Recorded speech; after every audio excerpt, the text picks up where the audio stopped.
Hello, beautiful souls. Welcome back.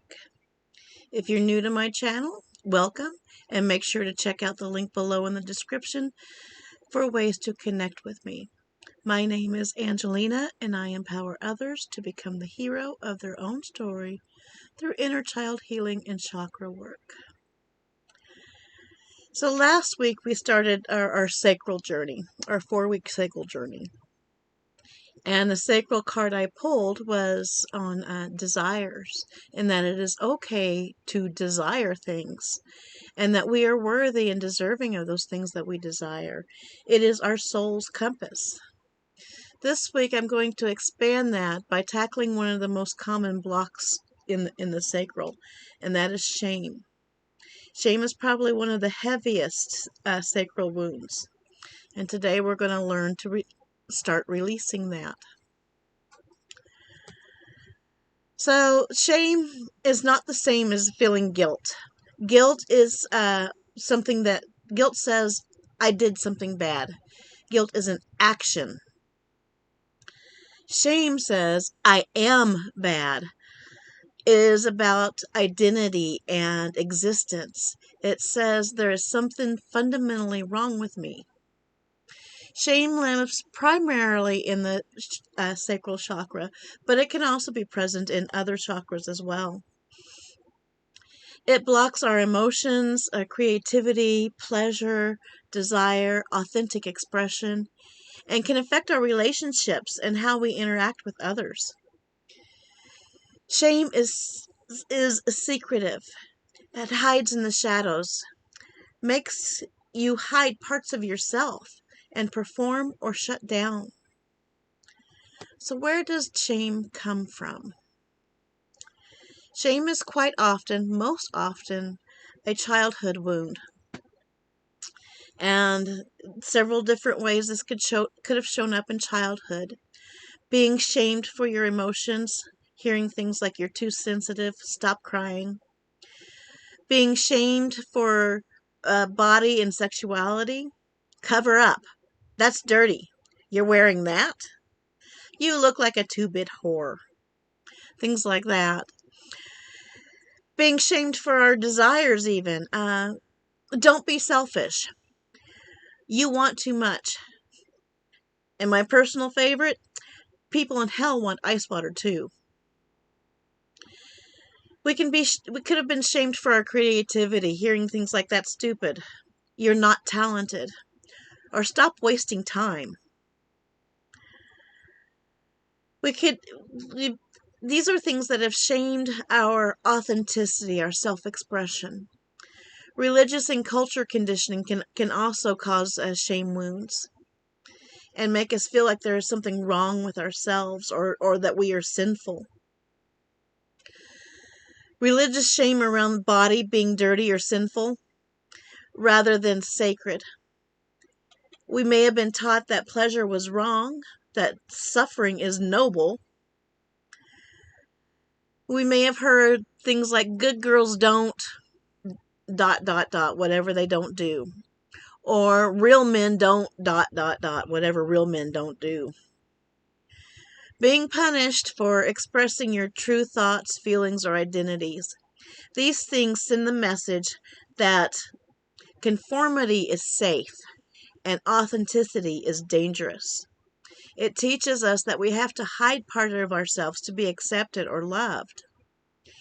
Shame around anything that makes you different, your interest, your personality, your way of being. And you may have experienced shame about your very existence, believing that who you are naturally is fundamentally wrong. And there is nothing wrong with who you are. You're exactly who you were meant to be.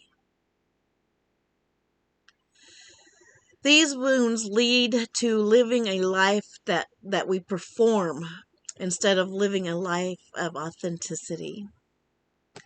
So there are several types of shame as well. Emotional shame says, my feelings are too much, I'm too sensitive, I shouldn't feel this way. And this can lead to emotional suppression or numbness, or addictions that numb those emotions. Body or sexual shame. My body is wrong, it is dirty, it is shameful. Sexual feelings are bad, pleasure is sinful. These lead to a disconnection from our body and our sexuality. Creative shame says, I am not talented enough. My ideas are stupid.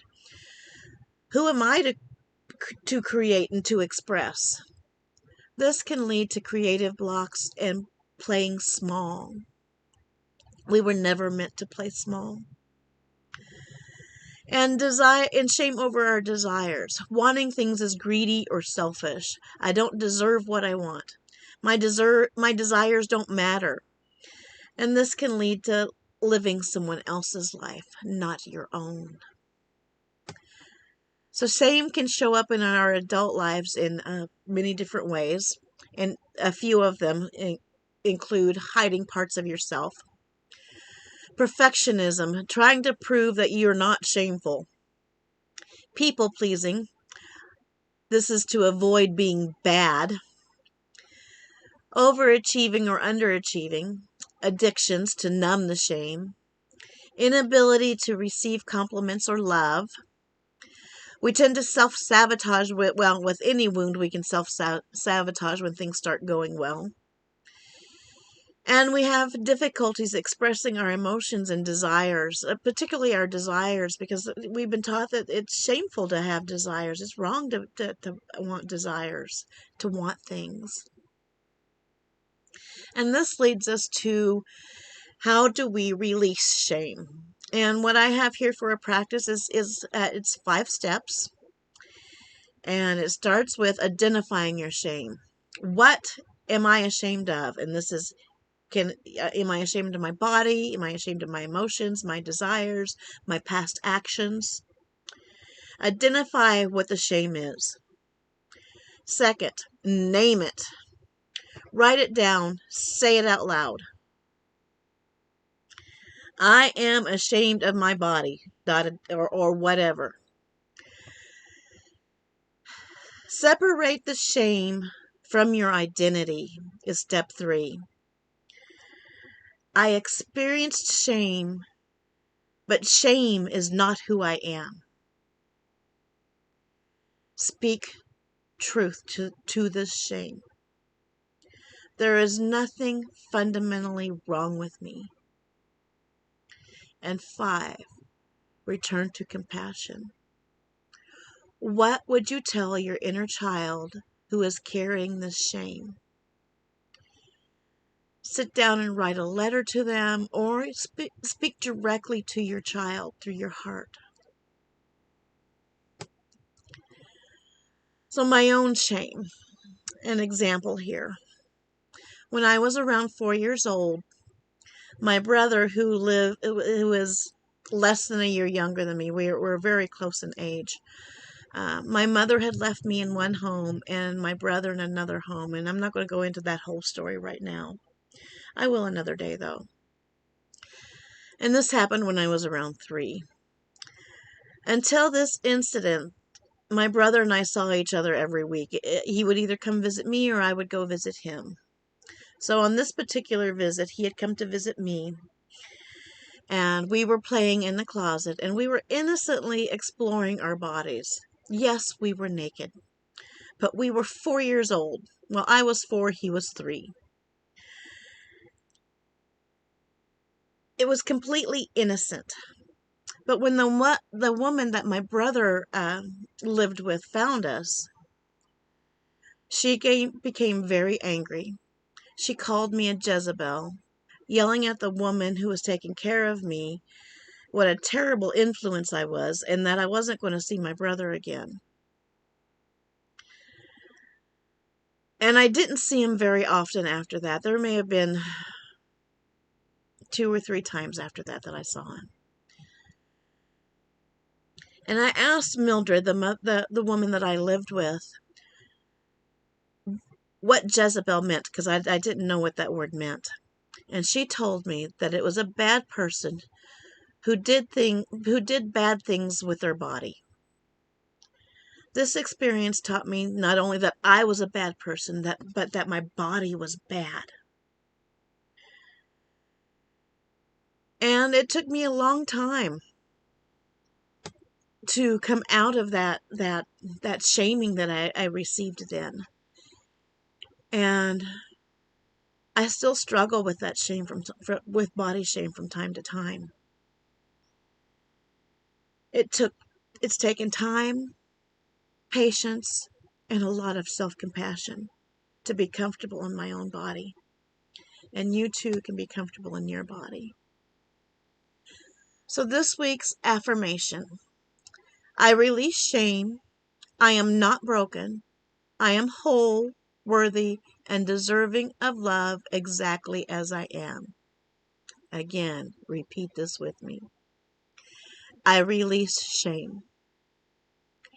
I am not broken.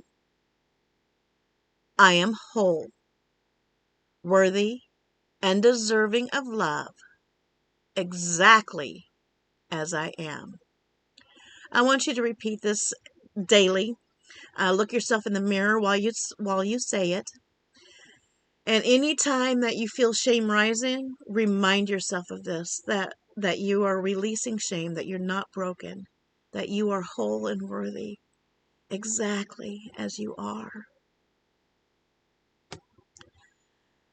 So in closing, shame is heavy and it can be hard to move through. It likes hiding, but it's not permanent. You didn't create this shame. So hear that. You did not create this shame. You were not born shameful. You were not born sinful. It was given to you and you took it.